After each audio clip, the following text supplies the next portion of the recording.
पुण्यातील पार्थ पवार जमीन व्यवहार प्रकरण या प्रकरणी सामाजिक कार्यकर्त्या अंजली दमानिया यांनी हा सगळा अतिशय भयानक फ्रॉड असल्याचं म्हटलेलं आहे आणि पत्रकार परिषदेत अजित पवार यांच्या राजीनाम्याची देखील मागणी केलेली आहे।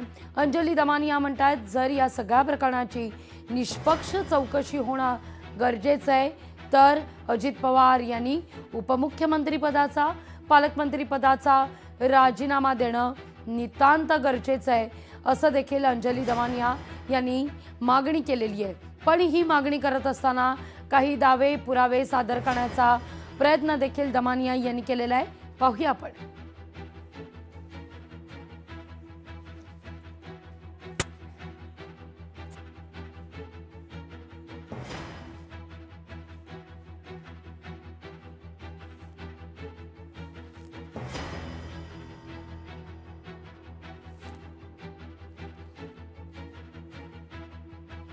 ती जमीनच जर त्यांच्या नावावर नसेल तर हे सगळे उद्योग करून हे जे केलेलं आहे ते एक भयानक मोठं फ्रॉड आहे आणि त्यासाठी पहिलं म्हणजे अजित पवारांनी तात्काळ राजीनामा दिला पाहिजे उपमुख्यमंत्री पदाचा आणि पालकमंत्री पदाचा, तरच याच्यात चौकशी होऊ शकेल। 6 पैकी 5 सदस्य हे पुण्यातले आहेत आणि पुण्यातले असताना पुण्याचे पालकमंत्री अजित पवार असताना महाराष्ट्र राज्याचे उपमुख्यमंत्री अजित पवार असताना ही कमिटी चौकशी करू शकेल का, निष्पक्ष चौकशी करू शकेल का? म्हणून माझी पहिली मागणी आहे की अजित पवार यांनी उपमुख्यमंत्री पदापासून आणि पालकमंत्री पदापासून ताबडतोब राजीनामा द्यावा। या व्यवहाराचे अधिकार हे आम्ही पूर्णपणे दिग्विजय पाटलांना देत आहोत। याचा अर्थ आणि याच्यात पार्थ पवारची सही आहे, याचा अर्थ पार्थ पवारला आणि एमआयडीआ एंटरप्राइजेसला पूर्णपणे या व्यवहाराची कल्पना होती म्हणून। आणि खरं तर आपण सगळेच जण पहिल्याच दिवशी मी त्यांचे जेव्हा डॉक्युमेंट्स काढले तेव्हाच कळलं की 99% पार्टनरशिप ही पार्थ पवारची आहे आणि 1% पार्टनरशिप ही दिग्विजय पाटीलची आहे। पण तरी सुद्धा FIR मध्ये त्याचं नाव घातलं गेलं नाही। हे नुसते वाचवण्याचे धंदे आहेत आणि आता ही ऍक्ट ही मी तिथल्या पोलीस अधिकाऱ्यांना पाठवून देणार आहे। LLP ऍक्ट 2008 प्रमाणे त्यांची अनलिमिटेड लायबिलिटी आहे आणि पार्थ पवारवर देखील ताबडतोब हा FIR झाला पाहिजे। कुठलाही व्यवहार रद्द करताना कोण करू शकतं? जर मी जागेची मालक आहे आणि मी कोणाला विकली तर मी किंवा ते घेणारे हा व्यवहार रद्द करू शकतात। पण आताच्या घटनेला शीतल तेजवानी ही जागेची मालकही नाही, तिच्याकडे सही करण्याचे अधिकार नाहीयेत। ती जर पॉवर ऑफ अटॉर्नी सगळी वाचली तर तिला पॉवर ऑफ अटॉर्नी मध्ये त्या गायकवाड कुटुंबानी जे अधिकार दिलेत त्यात कुठले कुठले अधिकार आहेत तर वकील नेमण्याचे, गव्हर्नमेंट ऑफिसमध्ये प्रतिनिधित्व करण्याचे, इतर सगळे अधिकार, कोर्टात केसेस फाईल करण्याचे, डॉक्युमेंटेशन तयार करायचे अधिकार आहेत। पण गायकवाड कुटुंबाच्या वतीने खरेदी खतावर सही करण्याचे अधिकार शीतल तेजवानीला नाहीत। या सगळ्याविषयी बोलण्याकरता स्वतः अंजली दमानिया आपल्या सोबत थेट जोडल्या गेलेल्या आहेत। नमस्कार अंजलीताई, स्वागत आहे तुमचं लोकशाही मराठीमध्ये।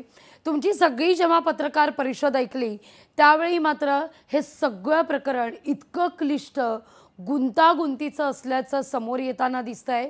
एकूणच काय सांगाल तुम्ही जे काही ठळक मुद्दे उपस्थित केले या पत्रकार परिषदेत तिथून मला सुरुवात करायची आहे। एक तर जर म्हटलं जात आहे की व्यवहार रद्द झाला, अजित पवार यांनी 2 दिवसात जे काही प्रकरण सध्या सुरू होतं त्यानंतर येऊन सांगितलं हे सगळं प्रकरण जे सध्या गाजतंय त्याविषयी मात्र व्यवहार रद्द होतोय।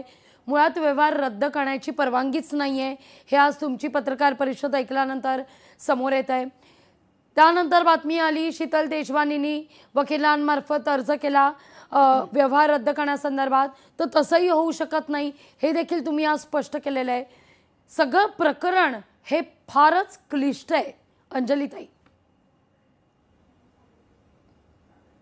अगदीच कसं आहे की आपण पहिला एक अतिशय बेसिक मुद्दा समजून घेऊया की गायकवाड कुटुंबाचं नाव आत्ताच्या घटकेला मालक म्हणून नाही. आणि जर ते मालक म्हणून नसेल तर त्यांना तो विकण्याचा अधिकार आता मुळात नाहीये. आता ती वतनीची जमीन होती, वतनची जमीन खालसा झाली 1955 मध्ये, पण ती सरकारकडे राहिली. आता सरकारकडे राहिल्यानंतर प्रोसिजर काय आहे की त्यांना जर ती त्यांच्या नावावर हवी असेल तर त्यांना ते मंत्र्यांकडे अर्ज करावा लागतो. त्याचे जे पैसे आहेत ते भरावे लागतात. मग त्याचं हिअरिंग होतं आणि हिअरिंग झाल्यानंतर त्यांचं नाव लागल्यानंतरच ते विकू शकतात. पण इथे त्यांचं अजून नावच लागलं नाहीये मुळात. तर विक्रीचा व्यवहार करण्याचे कोणालाच अधिकार नाहीयेत. त्या गायकवाडांना पण नाहीयेत, शीतल तेजवानीला तर मुळीच नाहीयेत. आता तिने काय काय केलंय बघा. तिने जे पॉवर ऑफ अटॉर्नी लावलंय त्याच्यात तर ते एक तर रजिस्टर्ड पॉवर ऑफ अटॉर्नी नाहीये. मुद्दा नंबर 2, ते जे पॉवर ऑफ अटॉर्नी जो अनरजिस्टर्ड जे आहे ते, त्याच्यात विक्रीची खरेदी खताची सही करण्याचे अधिकार नाहीयेत. त्याच्यात कुठले कुठले अधिकार आहेत की बाबा तुमचं प्रतिनिधित्व करण्याचे आहेत, तुमच्यासाठी वकील ठेवण्याचे आहेत, सरकारी ऑफिसेसमध्ये जाऊन तुमचा विषय मांडण्याचे आहेत, तुमचे डॉक्युमेंटेशन तयार करण्याचे आहेत. पण त्याच्यात सही करून खरेदी देण्याचे अधिकार त्या पॉवर ऑफ अटॉर्नीमध्ये नाही. आता हे जर असेल तर तिने एकतर म्हणजे जसं सगळ्यात महत्वाचा पुन्हा मी म्हणते की पहिला मुद्दा असा की गायकवाडांच्या नावावर जमीन नाहीच आहे, ती सरकारच्या नावावर आहे. म्हणजे त्यांच्या नावावर नसताना ते व्यवहार करूच शकत नाहीत. मग त्यात पॉवर ऑफ अटॉर्नीचा प्रश्नच येत नाही. बरोबर. जोपर्यंत त्यांचं नाव लागणार नाही तोपर्यंत हा व्यवहार होत नाही. तर मी त्याच्यात काय केलं आज की सगळ्या गोष्टी कायद्याने 5 ऍक्ट्स आहेत, त्या 5ही ऍक्ट मी वाचून दाखवल्या की कुठल्या कुठल्या ऍक्टनी एक सेल डीड तयार केलं जातं आणि एक सेल डीडला गव्हर्न करणाऱ्या कुठल्या कुठल्या ऍक्ट्स आहेत. त्याच्यात स्पेसिफिक परफॉर्मन्स जी ऍक्ट आहे आणि रजिस्ट्रेशन ऍक्ट ह्या ज्या सगळ्यात महत्वाच्या आहेत. स्पेसिफिक परफॉर्मन्स ऍक्टमध्ये क्लिअर कट असं दिलंय की कोण करू शकतं आणि कोण करू शकत नाही. त्याचा सेक्शन 16 असं म्हणतंय की ज्या एखाद्या कुठल्याही व्यक्तीने जर एक डील करताना, तर समजा तुझं आणि माझं, मी जमीन विकली आणि तू जमीन विकत घेतली, तर आपण म्हणजे मी कॅन्सल करू शकते. तर मी तुम्हाला सांगून आपण दोघी मिळून म्युच्युअल कन्सेंटनी हे रद्द करू शकतो. बरोबर. हा पहिला मुद्दा. पण समजा मी ठरवलं की मी एकटीच करणार आणि इफ यू रिफ्यूज की मी करणार नाही, तर मी एकटी व्यवहार रद्द करू शकत नाही. आणि करायचा असेल तर मला सिव्हिल कोर्टाकडे जावं लागतं. पण ते कधी, तर जर ती जमीन माझी असेल तर. आत्ताच्या घटकेला ती जमीन कोणाची आहे? ती जमीन आमची नाहीच आहे, ती सरकारची जमीन आहे. बरोबर. ती अजून गायकवाडांच्या नावावर झालीच नाहीये. त्यामुळे त्यांच्या पावर घेऊन तो व्यवहार करण्याचा प्रश्नच उठत नाही. तर आत्ताच्या घटकेला जर ती जमीन शीतलची नाही आणि अमेडियाची नाही तर त्यांच्या दोघांपैकी कोणीही व्यवहार रद्द करू शकत नाही. तर हा कोण करू शकतं? तर फक्त सरकार हे Carta through, civil court through हा व्यवहार रद्द करू शकतात. त्यामुळे हे जे दाखवलं गेलं ना की 42 कोटी 21च्या ऐवजी 42 भरा आणि तो व्यवहार रद्द करा, त्याच्यात ते तावातावाने अजित पवार आले आणि म्हणाले की आम्ही रद्द करतोय, त्यामुळे आता विषयच संपला, म्हणजे चोरीचा माल दिल्यानंतर पोलीस आता आम्हाला पकडणार नाही. तसं नसतं. अंजली, तुम्ही जे म्हणालात की पुण्यात या सगळ्या प्रकरणी जी काही चौकशी होतीये त्या चौकशीपैकी 6 पैकी 5 सदस्य जे आहेत चौकशी समितीतले हे पुण्यातलेच आहेत. म्हणजे नुसतं टाइमपास म्हणून ही चौकशी होतीये का, हा एक मुद्दा आहे.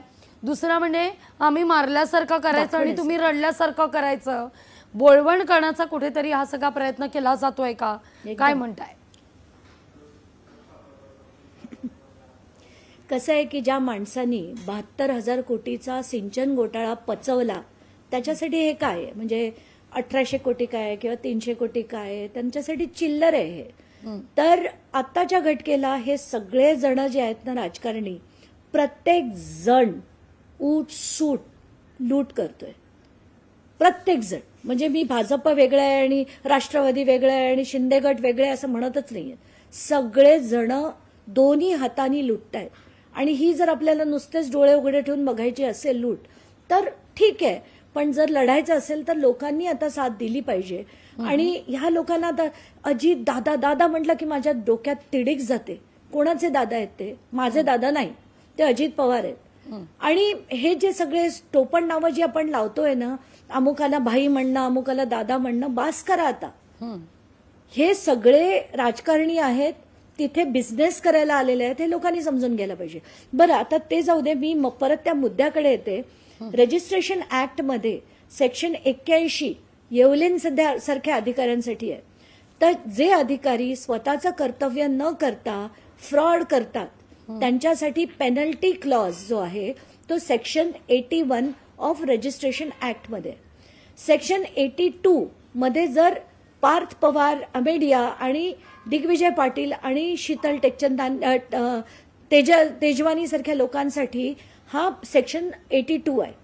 म्हणजे हे रद्द करता येत नाही. या सगळ्यांवर FIR झालं पाहिजे, यांना शिक्षा दिली गेली पाहिजे. बरोबर. आता आपण मुद्दा नंबर 2 वर येऊया की त्याच्यात FIR जो झाला, जो त्या दिग्विजय पाटलावर झाला आणि त्या शीतल तेजवानीवर झाला, तर खरा विषय म्हणून मी अख्खीच्या अख्खी लिमिटेड लायबिलिटी पार्टनरशिप ऍक्ट वाचली. त्याच्यात सरळ सरळ दिलेलं आहे की सेक्शन 31 मध्ये की प्रत्येक पार्टनर हा कुठलाही फ्रॉड झाला तर त्याची लायबिलिटी अनलिमिटेड आहे. आणि फक्त कधी प्रूव्ह झालं, असं प्रूव्ह झालं की त्या एका पार्टनरला त्याची माहितीच नव्हती आणि हा व्यवहार झाला असेल तरच त्याला थोडं रिप्राईव्ह मिळू शकतं. पण आत्ताच्या घटनेला आपल्याला सरळ सरळ दिसतंय की पार्थ पवारनी तर पत्र दिलं होतं अमेडिया एंटरप्राइजेसच्या नावाने की दिग्विजय पाटील हे आमचे पार्टनर, यांना हे अग्रीमेंट करण्याचे, DIC ला लिहिण्याचे आणि हे सगळे व्यवहार करण्याचे अधिकार आम्ही देत आहोत. बरोबर. याचा अर्थ पार्थ पवारला याची पूर्ण कल्पना होती. हा मुद्दा नंबर 1. मुद्दा नंबर 2, याच्यातला अधिकांश भाग जो आहे तो पार्थ पवारचा, म्हणजे 99% होता. 1% पार्टनरशिप ही दिग्विजयची होती. त्यामुळे त्याला विषय पूर्ण माहिती होता. अगदी एप्रिल महिन्यापासून, म्हणजे व्यवहार होण्याच्या 1 महिना आधीपासून त्याला सगळी कल्पना होती. मग असं असताना त्याचं नाव FIR मध्ये न येणं याचं कारण ते नाव पार्थ अजित पवार असं आहे. ते अजित पवार जर मध्ये नसतं तर हा FIR असा झालाच नसता. म्हणूनच मी म्हणतेय की उपमुख्यमंत्री पदावर बसलेल्या व्यक्तीच्या मुलाचं कुठलीही समिती, कुठलाही सगळं जे आहे ते थोतांड आहे, याच्यात काहीही साध्य होणार नाही. आणि जसं मी आता दाखवलं की 6 पैकी 5 अधिकारी आणि हो त्याच्यात जिल्हाधिकारी जे आहेत अगदी विद्वान, ते त्यांना तर शीतल तेजवानीने 30 डिसेंबरला पत्र लिहिलं होतं की आम्ही 11,000चा डिमांड ड्राफ्ट दिलाय, त्यामुळे आता हा व्यवहार आम्ही करणार आहोत, असं पत्र 30 डिसेंबर 2024ला दिलं होतं. मग 11 महिने या कलेक्टरांनी काय केलं? अशा व्यक्तीला तात्काळ निलंबित केलं गेलं पाहिजे. आणि तो व्यक्ती जर त्या चौकशी समितीत असेल तर काय होणार आहे? म्हणजे काय बोलायचं या लोकांना आणि कसल्या समित्या आणि कसलं काय करतात? आता सगळ्या गोष्टीचा मी किस पाडला की बाबा FIR जो झालाय तो चुकीचा आहे, तो कुठल्या कुठल्या कायद्याने चुकीचा आहे. तर लिमिटेड लायबिलिटी पार्टनरशिप मध्ये पार्थ अजित पवारची लायबिलिटी तेवढीच आहे. त्यानंतर मी दाखवलं की सरकारी जमीन जर कोणी घेतली असेल तर त्याच्यावर कुठल्या कुठल्या कायद्यांनी कुठले कुठले सेक्शन लागतात. तर ते सेक्शन्स मध्ये 7 ते 14 वर्षाची शिक्षा होते. आणि 7 वर्षाची शिक्षा म्हणजे 2 वर्षाच्या वरील जर शिक्षा असेल तर अटक होणं गरजेचं आहे. जी ना ते शीतलची झाली आहे ना दिग्विजयची झाली आहे, पार्थची तर झाली तर महाराष्ट्राला मी डोक्यावर घेईन, म्हणजे आनंदाने. कारण आत्ताच्या घटनेला ज्या पद्धतीने सगळं हे चाललंय हा फार्स होतोय. देवेंद्र फडणवीस हे अजित पवारांना सरळ सरळ वाचवताना दिसत आहेत. अगदी थेट विचारते, या सगळ्या प्रकरणामध्ये चौकशी नुसती नावापुरता होतीये का, ती केवळ दाखवण्याचा प्रयत्न आहे का? आणि जसं तुम्ही म्हणताय की चौकशी जर निष्पक्ष व्हायची असेल तर मात्र कुठेतरी अजित पवार यांनी उपमुख्यमंत्री पदाचा असू दे किंवा पालकमंत्री पदाचा असू दे राजीनामा देणं गरजेचं आहे. तर तसं होईलच का? कारण तुमचा उल्लेख फार महत्त्वाचा आहे. जर 70,000 कोटीचा सिंचन घोटाळा या सगळ्या प्रकरणी जर मुरू शकतो तर मग हे तर अगदी क्षुल्लक प्रकरण आहे. अगदी. आणि जर आपल्याला आठवत असेल, जेव्हा तो 72,000 कोटीचा सिंचन घोटाळा बाहेर काढला होता, तेव्हा एका संध्याकाळी 5 वाजता अजित पवारांनी पत्रकार परिषद घेऊन सांगितलं की याची जर निष्पक्ष चौकशी व्हायची असेल तर मी माझ्या पदाचा राजीनामा देतो. तर माझी अजित पवारांना विनंती आहे की तुम्ही आता ताबडतोब हा राजीनामा द्या, कारण उपमुख्यमंत्री आणि पालकमंत्री असताना याची तुमच्या मुलावरची कुठचीही चौकशी होणार नाही. आणि हे मागणी पहिली की बाबा पहिलं यांना पदाचा राजीनामा द्यायला लावा, ती जी समिती आहे ती बरखास्त करून ते जिल्हाधिकारी नकोत, पुण्याचे अधिकारी नकोत, त्याच्यात अतिशय उच्च कोणी एक रिटायर्ड जज आणि सिनियर मोस्ट अति नावाजलेले व्यक्ती हवेत. त्यात ACS खरगे असतील तर अगदी उत्तम, काही प्रॉब्लेम नाही, पण बाकीचे जे अधिकारी आहेत ते सगळे पुण्याच्या बाहेरचे असावे अशी माझी मागणी आहे. अगदी थेट विचारते अंजलीताई, खरं तर मध्यंतरी 1-2 दिवसांपूर्वी बातमी आलेली की शीतल तेजवानी यांनी त्यांच्या वकिलामार्फत अर्ज केलेला आहे या सगळ्या प्रकरणी, पण वारंवार नावाचा उल्लेख होऊन सुद्धा या प्रकरणात हाय प्रोफाईल नावं जोडली जाऊन सुद्धा शीतल तेजवानी कुठे आहेत याचा काही थांगपत्ता लागत नाहीये. त्या परदेशात गेल्या अशी देखील चर्चा आहे. काय वाटतं तुम्हाला, त्यांना लपवून ठेवलंय, नेमकं काय म्हणायचंय? नाही, खरं तर कसं आहे की ती मी आज जे वाचलं, जी नोटीस वाचली ती अमेडिया एंटरप्राइजेसला सहाय्यक निबंधकांनी लिहिलेली होती की तुम्ही केलेल्या रद्द अर्जावर या त्रुटी आहेत, पॉइंट नंबर 1 आणि पॉइंट नंबर 2, तर या त्रुटींची पूर्तता करून तुम्ही हा रद्द करण्याचा जो अर्ज आहे तो पुन्हा आमच्याकडे येऊन द्यावा. तर मला तर तिथेच गंमत वाटली की म्हणजे या सो कॉल्ड निबंधकांना कायदाच माहिती नाहीये की म्युच्युअल कन्सेंटनी किंवा एक तर युनिलॅटरली रद्द करता येत नाही, म्युच्युअल कन्सेंटनी रद्द करता येतो, पण कधी करता येतो, जेव्हा ती जमीन त्यांची असेल तेव्हा. इथे तर हा फुल फ्रॉड आहे. जमीन सरकारची आहे तर हे कोणालाच हा रद्द करण्याचा अधिकार नाहीये, ना शीतल तेजवानीला आहे ना अमेडियाला आहे. म्हणजे हे दोघंही रद्द करू शकत नाहीत, सरकार करू शकतं, ते पण कोर्टातनं ऑर्डर घेऊन. तर हे जे सगळं आहे ना, हे सगळं अब्सल्यूट रबिश चाललंय आणि माध्यमांनी मुद्दाम हे सगळं मुद्दा लावून धरावा. निश्चित लोकशाही मराठी हा मुद्दा सातत्यानं उपस्थित करते आणि अंजलीताई लावून धरेलच, पण तुम्ही म्हणताय या सगळ्या प्रकरणी निष्पक्ष चौकशी होणं फार गरजेचं आहे. राजीनाम्याची तुम्ही मागणी केलेली आहे उपमुख्यमंत्र्यांच्या. काय वाटतं, अशा जर घडामोडी घडल्या नाहीत, या सगळ्या प्रकरणी अशीच परिस्थिती कायम राहिली तर मात्र अंजली दमानी यांची पुढची भूमिका काय असेल? आता मी असं ठरवलंय की पहिलं म्हणजे मी पोलिसांना पत्र देणार आहे की या सगळ्या लोकांवर, म्हणजे अमेडिया एंटरप्राइजेस, पार्थ अजित पवार, दिग्विजय अमरसिंह पाटील आणि शीतल तेजवानी, या सगळ्यांवर तो FIR हवा. म्हणजे ही जी बाकीची नावं आहेत अमेडिया एंटरप्राइजेस आणि पार्थ पवारांची, ती त्याच्यात ऍड करा. त्या सगळ्यांना तात्काळ अटक करा. आणि हे करणं अतिशय गरजेचं आहे, कारण आत्ताच्या घटकेला FIR मधले जे सेक्शन्स आहेत त्याच्यात 7 वर्षाच्या वरची शिक्षा आहे. तर ती असल्यामुळे त्यांना अटक करणं आणि त्यांची इन्क्वायरी करणं हे गरजेचं आहे. तर त्याची पहिलं पाऊल ते आहे की मी लिमिटेड लायबिलिटी पार्टनरशिपमध्ये प्रत्येक पार्टनरची अनलिमिटेड लायबिलिटी आहे इन केस ऑफ फ्रॉड, हे कागद मी त्यांना जाऊन देणार आहे.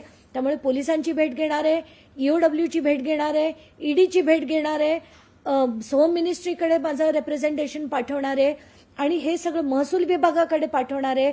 खरगेंच्या समितीपुढे मी जाऊन डिपोज करणार आहे. आणि हे सगळं झालं नाही तर मी हायकोर्टात एक नॉन कन्व्हेन्शनल पिटिशन फाईल करणार आहे. नॉन कन्व्हेन्शनल PIL म्हणजे मी का म्हणते की हे जे सगळे आतापर्यंत बंद झालेले चौकशा आहेत, म्हणजे जी सिंचन घोटाळा बंद झाला, महाराष्ट्र स्टेट कोऑपरेटिव्ह बँक घोटाळा बंद झाला, जरांदेश्वरचा घोटाळा बंद झाला, हे सगळे घोटाळे रिओपन केले गेले पाहिजेत.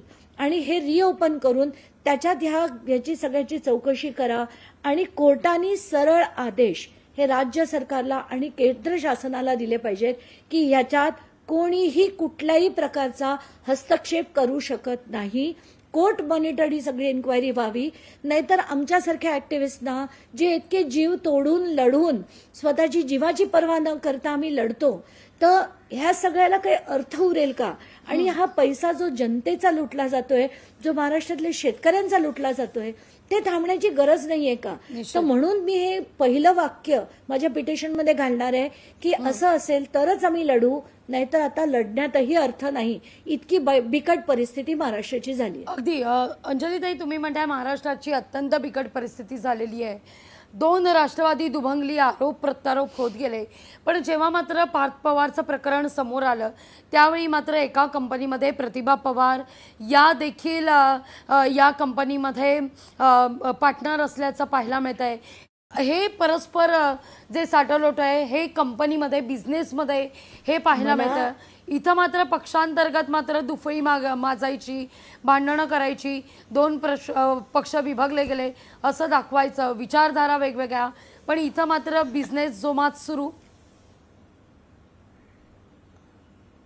हा, जसं तुम्ही म्हणालात रेवती बिल्डकॉन नावाची जी कंपनी आहे त्याच्यात आजही प्रतिभा शरश्चंद्र पवार, सुनेत्रा अजित पवार आणि पार्थ अजित पवार हे सगळे एकत्र डायरेक्टर्स आहेत.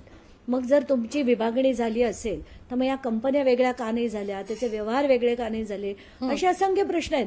पण आत्ताच्या घटकेला हे वेगळे आहेत हेच मुळात पटत नाहीये. कारण आज अगदी ताडफड बोलणारे जे रोहित पवार आहेत ते दिसत नाहीयेत. आपल्या सुप्रिया सुळे यांची जी भूमिका आपण बघितली पहिल्याच दिवशी की मी पार्थशी बोलले आणि पार्थ असं चुकीचं काम करूच शकत नाही. अरे हे काय गंमत आहे का? इकडे हे फॅक्ट्स आहेत, सगळ्यांच्या समोर आलेले आहेत की हे फ्रॉड झालेलं आहे. उलट जर तुमचे नातेवाईक आहे, तुम्ही त्याच्या आत्या आहात, तर तुम्ही असं म्हणायला हवं होतं की या प्रकरणात मी बोलू इच्छित नाही, कारण माझे नातलग असल्यावर that is definitely a problem. मी त्याच्यात आय रिक्यूज माय सेल्फ असं म्हणायला हवं होतं तुम्ही. पण तुम्ही त्याच्यात म्हणतात की पार्थ असं करू शकत नाहीत. हे सर्टिफिकेट देणारे तुम्ही कोण? तुम्हाला त्यातलं काय माहिती आहे? अगदी. त्यामुळे एकूणच महाराष्ट्राचं राजकारण कुठल्या दिशेला जात आहे हे मात्र यातून सगळं काही स्पष्ट होतं. एकीकडे भांडायचं, 2 पक्ष वेगळे झाले असं दाखवायचं, विचारधारा वेगळ्या आहेत असं दाखवायचं, पण दुसरीकडे मात्र सगळं काही आलबेल असतं. पण ये पब्लिक है अंजलीताई, ये सब जानती है. येणाऱ्या निवडणुका या सगळ्या प्रकरणी अर्थात कुठं घेऊन जाणार आहे हे सगळं प्रकरण हे पाहणं फार महत्त्वाचं आहे. जसं तुम्ही अंजलीताई उल्लेख केलात की या सगळ्या प्रकरणी मात्र 59 अनेक व्यवहार झालेले आहेत, अनेक कंपन्यांमध्ये असे व्यवहार झाले आहेत जे येणाऱ्या काळात तुम्ही हे घोटाळे बाहेर देखील काढणार आहात, त्याविषयी जाणून घ्यायचं आहे. अजून मी नाही आता तर मी बाकीच्या सगळ्या त्यांच्या ज्या कंपन्या आहेत, मग त्या पार्थच्या असो, सुनेत्रा पवारांच्या असो, अजित पवार आणि सुनेत्रा पवारांच्या ज्या आधीच्या कंपन्या होत्या ज्या त्यांनी काही नंतर काळानंतर त्यांच्या मावस भाऊ मामे भावांना सगळ्यांनी दिल्या होत्या, त्याच्यातले जमिनीचे व्यवहार, हे सगळ्या गोष्टी बाहेर काढणारच आहे. आणि त्याच्यावर मी ती PIL देखील करणार आहे. कारण यावेळेस मी असं ठरवलंय की आता ह्या जर भ्रष्टाचार आपल्याला खरंच बंद करायचा असेल ना तर ताकदीने लढणं गरजेचं आहे, बिनधास्तपणे लढणं गरजेचं आहे आणि कोणाची भीती न बाळगता लढणं गरजेचं आहे. अगदी. आता आणखीन किती या सगळ्या प्रकरणी फ्रॉड बाहेर येऊ शकतात आपण आकडा नाही सांगू शकत, कारण अंजलीताई तुम्हाला या सगळ्याचा अभ्यास आहे. अनेक कंपन्या आहेत, अनेक कंपन्यांमध्ये असे अनेक व्यवहार झालेले असतील. जसं तुम्ही सिंचन घोटाळ्याचा उल्लेख करता, पाहता पाहता पार्थ पवार प्रकरण समोर आलेलं होतं. आता या सगळ्या प्रकरणी आणखीन काय महाराष्ट्राला पाहायला मिळणार आहे? आता बऱ्याच, जसं मी म्हटलं की 69 कंपनीज आहेत ज्याचे डिटेल्स मी आता काही वेळानंतर काढणार आहे. कारण त्या प्रत्येक गोष्टीचं कसं आहे, मी सिंगल हँडेडली काम करते, त्यामुळे मला प्रत्येकीचे डिटेल्स काढून ते मांडणं, त्याचे सगळे डिटेल्स घालणं, या सगळ्या गोष्टीला वेळ लागतो. तर मी 1 दिवसाआड आता करण्याचा असा विचार केलाय. आता बघू कितपत होतंय माझ्याकडनं. अगदी. अंजलीताई, खूप खूप धन्यवाद आमच्याशी संवाद साधला त्याबद्दल आणि आम्हाला आपला वेळ दिला त्याबद्दल तुमचे मनापासून आभार. या सगळ्या मुद्द्यावर लोकशाही मराठी सुद्धा नजर ठेवून असेल. ऐका, पहा, जागरूक रहा.